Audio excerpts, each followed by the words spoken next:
গণহত্যার সঙ্গে সরাসরি জড়িত আওয়ামী লীগের পুনর্বাসন বন্ধ ও দলটিকে নিষিদ্ধের দাবিতে আজ সারা দেশে বিক্ষোভ মিছিল ও মানববন্ধন সহ বিভিন্ন কর্মসূচি পালিত হয়েছে।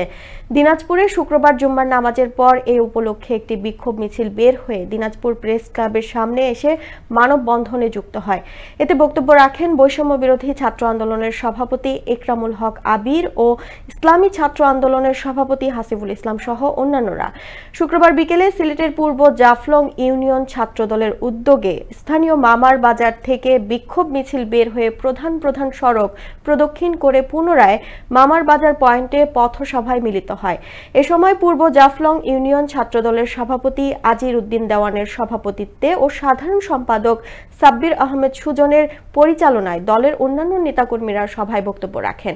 নাটোরে গণহত্যাকারী ফ্যাসিস্ট আওয়ামী লীগ সন্ত্রাসীদের বিচার ও রাজনৈতিক কার্যক্রমের নিষিদ্ধের দাবিতে বিক্ষোভ সমাবেশ করেছে বৈষম্য বিরোধী ছাত্র আন্দোলন।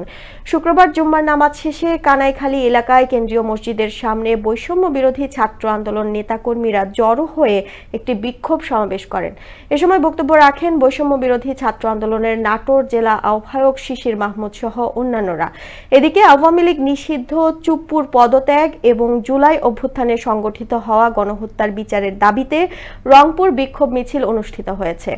শুক্রবার বিকেলে বৈষম্য বিরোধী ছাত্র আন্দোলনের উদ্যোগে নগরীর জিলা স্কুল মোড় থেকে বিক্ষোভ মিছিল বের হয়ে শহরের প্রধান সড়ক প্রদক্ষিণ শেষে পুনরায় একই জায়গায় এসে শেষ হয়।